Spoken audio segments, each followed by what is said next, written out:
Hujan turun dengan derasnya membasahi seluruh sudut kota Tokyo. Langit kelabu seolah mencerminkan suasana hati Darto, seorang pria sederhana bertubuh kurus dengan kulit kecoklatan khas Asia Tenggara. Ia berdiri di bawah kanopi gedung pencakar langit tempat ia bekerja sebagai petugas kebersihan. Sejak pagi ia belum makan, hanya minum air keran yang ia tampung dalam botol bekas pekerjaannya hari itu. Belum selesai tetapi tubuhnya sudah terasa lelah, napasnya memburu, tangan kirinya memegang pel yang sudah usang namun setia menemani sepanjang hari. Ia hanya bisa berharap semoga shift malam ini berjalan lancar.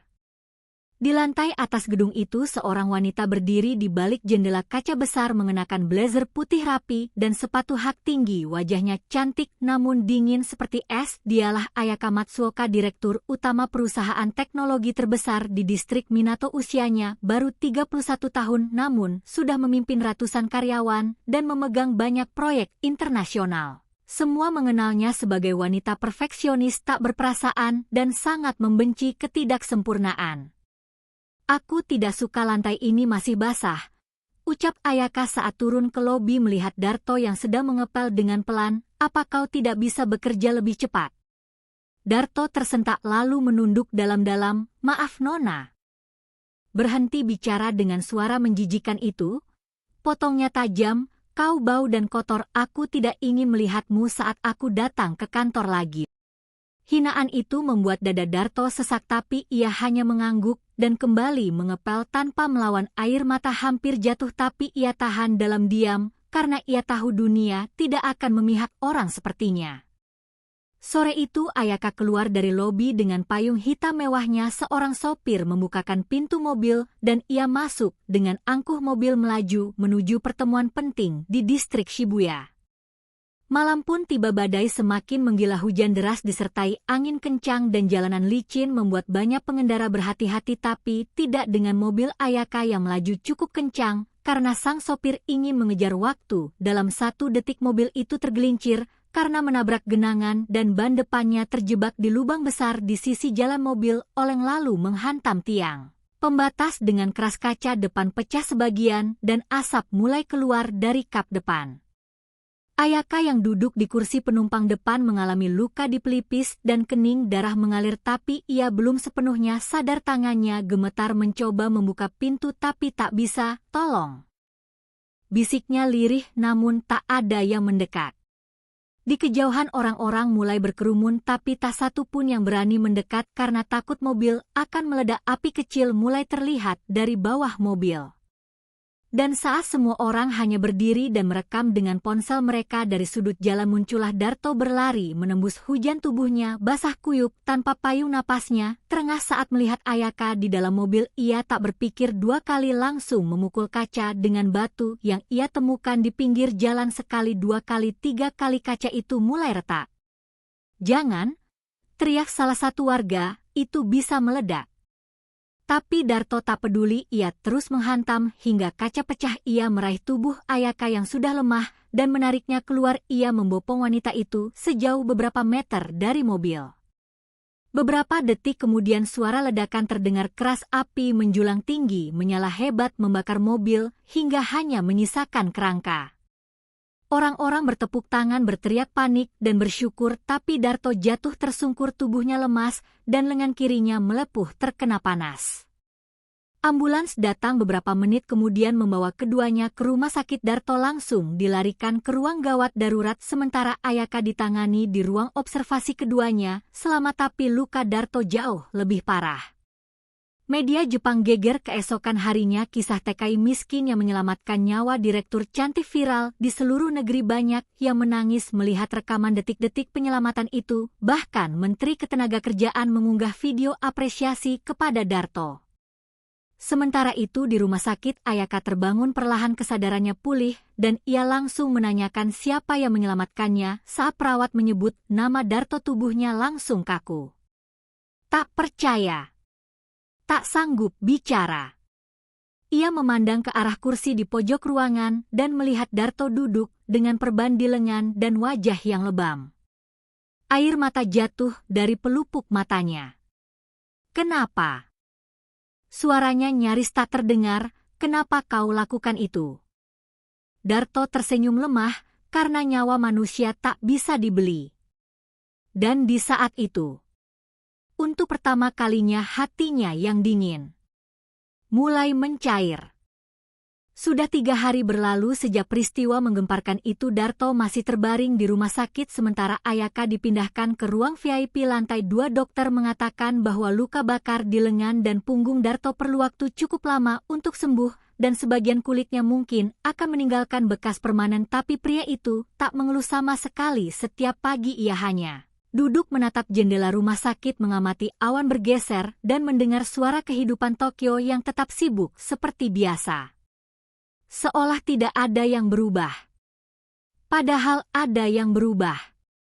Di lantai atas Ayaka juga tak lagi sama. Ia tak bisa melupakan kejadian malam itu, terutama saat ia mendengar kata-kata Darto yang terus berulang di pikirannya. Karena nyawa manusia tak bisa dibeli. Kalimat itu menghantam keras egonya, menghancurkan semua tembok harga diri yang selama ini ia bangun. Sejak kecil Ayaka diajarkan bahwa uang dan kekuasaan bisa membeli segalanya, termasuk orang-orang di bawah pijakannya, tapi tidak dengan Darto. Darto yang dia hina. Darto yang dia pandang sebelah mata. Justru mempertaruhkan nyawa demi dirinya. Dan itu membuat dada Ayaka sesak.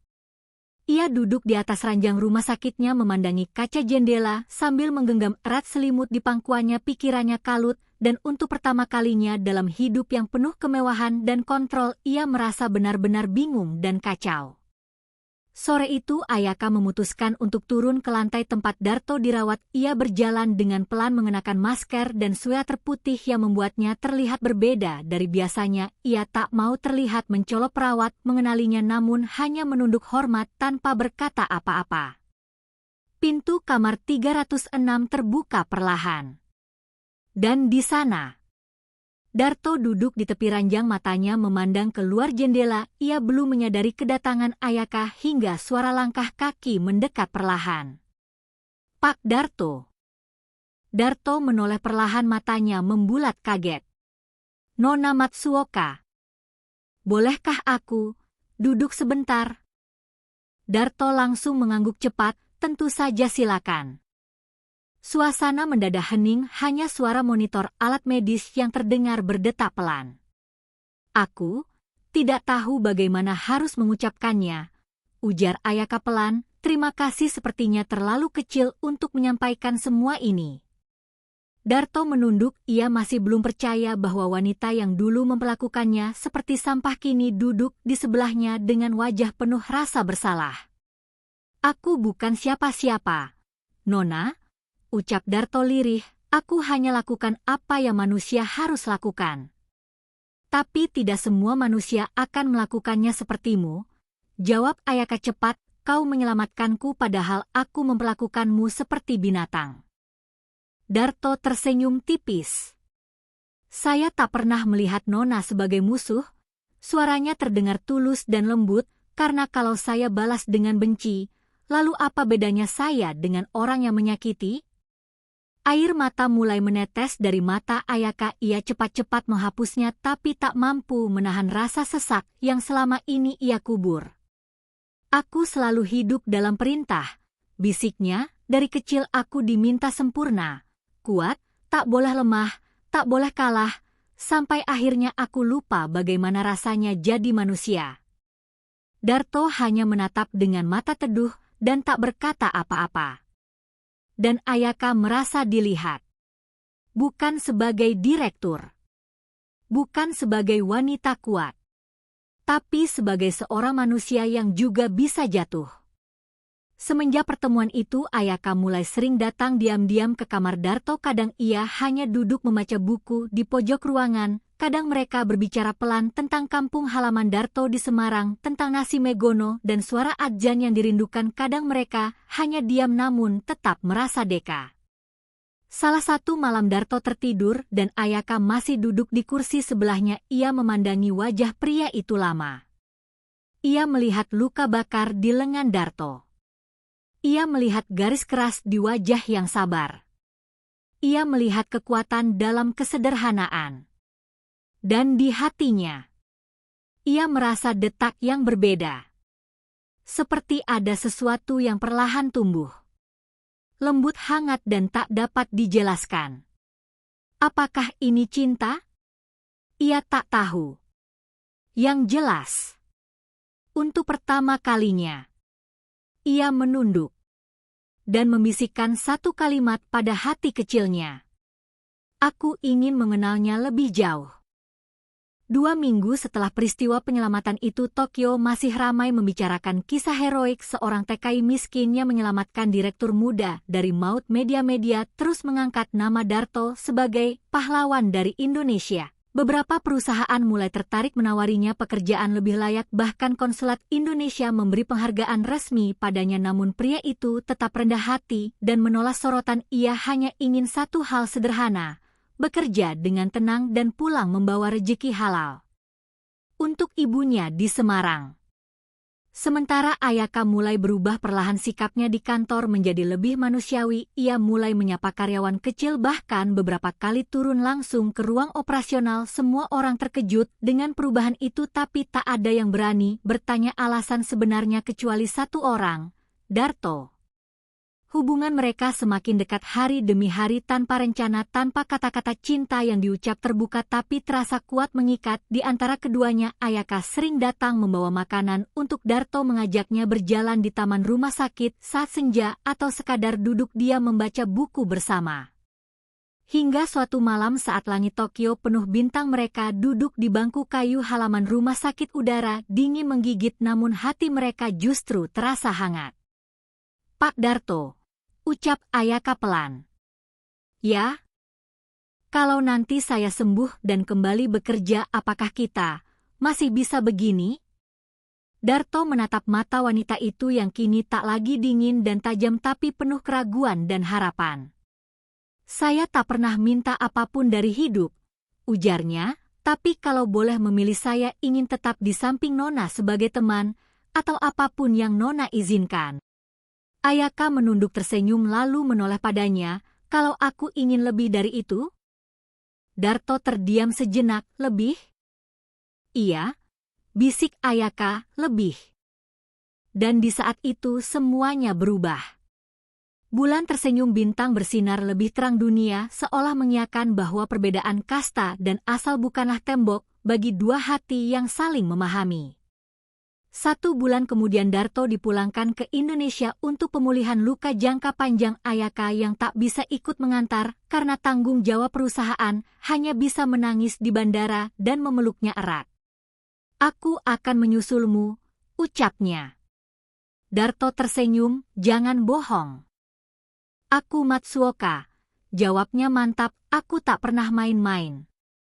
3 bulan kemudian warga kampung di Semarang geger melihat seorang wanita Jepang cantik turun dari mobil dengan koper dan mencari rumah seorang pemuda bernama Darto yang kini tinggal di rumah kecil bersama ibunya. Saat Ayaka tiba di depan rumah itu, ibu Darto langsung menangis karena tak menyangka perempuan asing yang datang itu adalah wanita yang dulu pernah diselamatkan anaknya.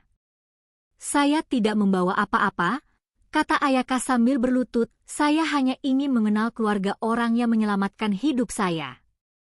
Hari-hari berikutnya Ayaka tinggal beberapa minggu di Semarang, mengenal budaya lokal, ikut masak di dapur dan mencuci pakaian di sumur, bahkan sholat berjamaah di musala kecil bersama ibu Darto. Semua warga heran sekaligus kagum karena wanita kaya dan cantik itu benar-benar tulus.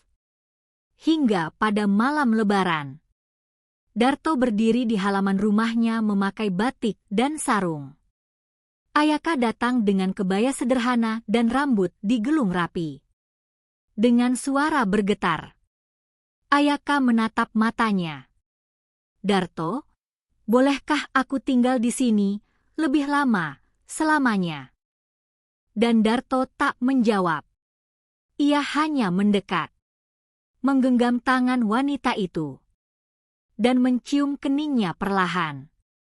Tak ada janji, tak ada kata cinta. Tapi malam itu, seluruh alam bersaksi bahwa cinta sejati tidak lahir dari harta atau kasta, tapi dari pengorbanan dan ketulusan yang tidak bisa dibeli oleh apapun.